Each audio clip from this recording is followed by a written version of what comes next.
સુરતમાં ગત 2 એપ્રિલ 2024ના રોજ છાપરાભાઠાના ગાર્ડનમાંથી એક માસૂમ બાળકીનું અપહરણ થયું હતું। બનાવની જાણ 24 કલાક બાદ થતાં પોલીસે તાત્કાલિક 3 એપ્રિલે ગુનો નોંધી ઓપરેશન મુસ્કાન હેઠળ તપાસના ચક્રો ગતિમાન કર્યા હતા। સુરત પોલીસ કમિશનરની સૂચના હેઠળ 5 પોલીસ ઇન્સ્પેક્ટર, 9 સબ ઇન્સ્પેક્ટર અને 110 પોલીસ જવાનોની અલગ અલગ ટીમો બનાવવામાં આવી હતી। પોલીસ સામે પડકાર મોટો હતો।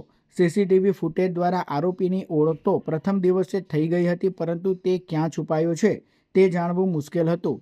ગુજરાત, મહારાષ્ટ્ર અને રાજસ્થાનના 43થી વધુ રેલવે સ્ટેશનો ખૂંદી વળવામાં આવ્યા હતા।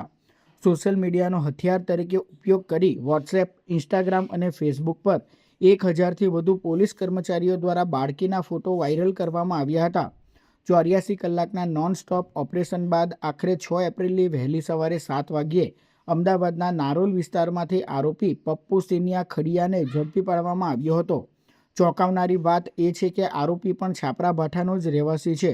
તેની પૂછપરછમાં જાણવા મળ્યું છે કે નાની બાળકીને જોઈને લોકો સહાનુભૂતિથી જમવાનું અને રૂપિયા આપશે એટલે ભીખ માંગવાના ઈરાદે તેણે આ પાપ આચર્યું હતું। પોલીસને આરોપી પાસેથી માત્ર આ બાળકી જ નહીં પરંતુ અન્ય 2 બાળકો પણ મળી આવ્યા છે। Surat crime branch, Amroli police અને અમદાવાદ નારોલ પોલીસે સાથે મળીને આ સફળ ઓપરેશન પાર પાડ્યું છે। હાલ અન્ય 2 બાળકોના વાલીઓની શોધખોળ શરૂ કરવામાં આવી છે। 1000 से ज़्यादा पुलिस कर्मचारी ने, पूरे सूरत शहर के पुलिस कर्मियों ने इस इंफॉर्मेशन के मांगने के लिए व्हाट्सएप में स्टेटस भी रखा था और इसी की एक सफलता कल रात को हमें नारोल पुलिस स्टेशन एरिया में मिली, अहमदाबाद के। वहाँ के एक बंदे ने ये सोशल मीडिया पोस्ट देखी थी और उसने आज अर्ली मॉर्निंग जब उसको पता लगा कि कल रात को मैंने जो बच्चा और ये बंदे को देखा था, ये वही है जो सूरत शहर में वांटेड है।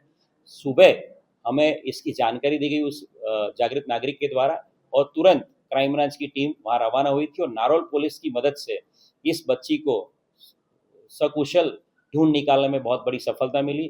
जो अक्यूज है पप्पू खड़िया, जो जाते भूरिया है, वो ओरिजिनली दाहोद का है और वो यहाँ पे छापराभाठा एरिया तापी नदी के किनारे रहता है और मजदूरी काम करता है। बच्ची के साथ साथ 1-2 और बच्चे उसके साथ मिल गए हैं। उन दोनों बच्चों को अभी तो वो बता रहा है कि उसके बच्चे हैं, लेकिन उसके बारे में भी पूरी डिटेल इन्वेस्टिगेशन की जा रही है। उनका भी आइडेंटिटी एस्टेब्लिश कर रहे हैं और बच्ची का थोरो मेडिकल एग्जामिनेशन होगा और ये जो अक्यूज है उसको अरेस्ट करके फर्दर रिमांड की प्रोसीजर अभी जारी है।